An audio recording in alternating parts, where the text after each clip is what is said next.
پریت لوگ کہانی دہشت کی۔ ایان ہاسٹل میں رہ کر شہر میں پڑھائی کرتا تھا۔ پتہ نہیں کیوں اس کی ماں نہیں چاہتی تھی کہ وہ اپنے گھر میں رہ کر پڑھائی کرے۔ گرمیوں کی چھٹیاں ہوتی وہ گھر آیا ہوا تھا۔ کھانے پینے کے بعد وہ اپنے کمرے میں جا کر سو گیا۔ رات کے قریب 2 بجے اچانک ہی سارے گھر کی لائٹیں گل ہو جاتی ہیں۔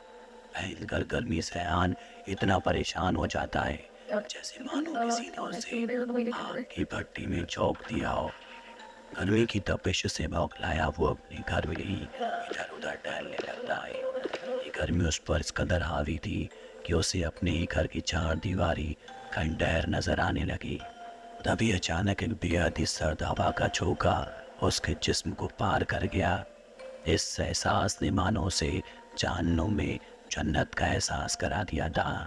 وہ اپنے قدموں کو روک نہ پایا اور دھیرے دھیرے اسی طرف بڑھنے لگا۔ کچھ ہی قدموں کا فاصلہ طے کر وہ اپنی مرحوم دادی کے کمرے کے دروازے تک جا پہنچا۔ ہو نہ ہو مگر اس کمرے کی دہلیز کسی عجیب سی سرد گھیرے میں تھی۔ آخر کیا تھا اندر؟ اسی خیال میں اسے کمرے کے اندر داخل ہونے کی ہمت تھی، لیکن دروازے پر لٹکا موٹا سا سالہ اس کی اس خواہش کو نامکمل قرار دے رہا تھا۔ ایک بار کے لیے اس کے ذہن میں اس تالے کو توڑنے کا خیال بھی آیا، لیکن اس پر بندھے اس لال سرخ کپڑے کو دیکھ ایان کے ہاتھوں میں مانو لکوہ سا مار گیا۔ ضرور یہ سب کوئی جادو ٹونا تھا، لیکن ایان کا شہری دماغ اسے سمجھنے کو راضی نہیں تھا۔ خیر وہ رات کٹ گئی اور اگلی صبح ایان نے اپنی ماں سے رات کے واقعے کا ذکر کیا اور پوچھا، ماں کیا میں اس کمرے کے اندر جا سکتا ہوں؟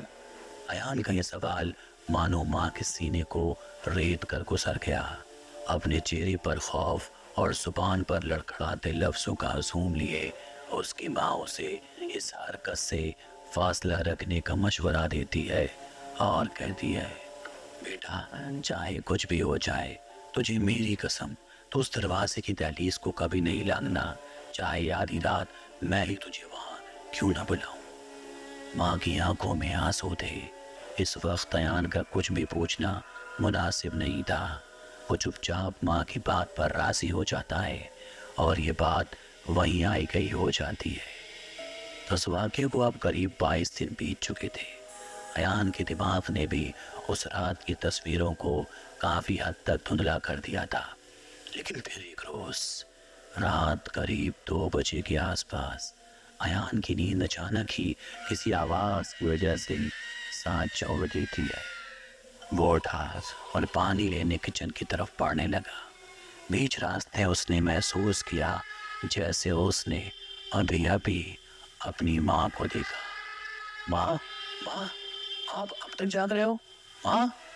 جب ایان کے سوالوں کے بدلے میں کوئی جواب نہیں ملا تو وہ خود بخود اپنی ماں کا پیچھا کرنے لگا۔ کالک سے سنے اس اندھیرے کے بیچ صرف رات کی موجودگی محسوس ہو رہی تھی، اس کی ماں کی نہیں۔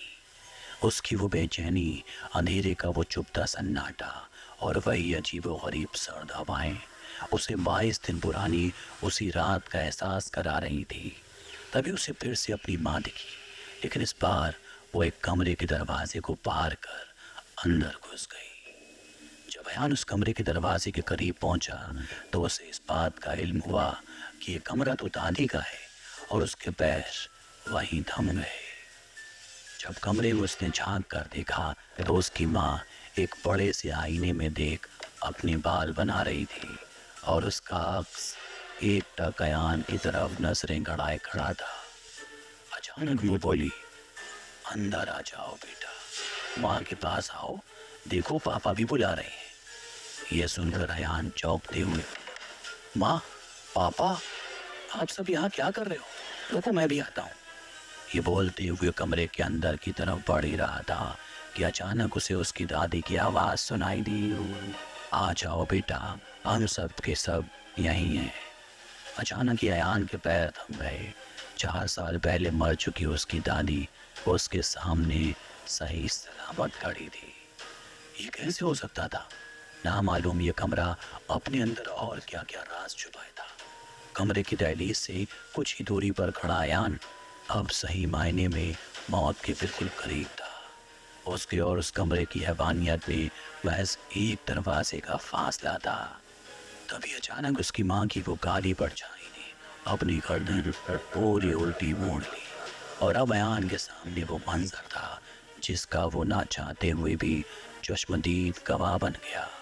اس پرچھائی کی آنکھوں کی جگہ صرف اندھیرا تھا، پتلیاں پٹ کر باہر جھول رہی تھی، ناک چہرے سے غائب تھی اور گردن آدھی سے زیادہ کٹی تھی۔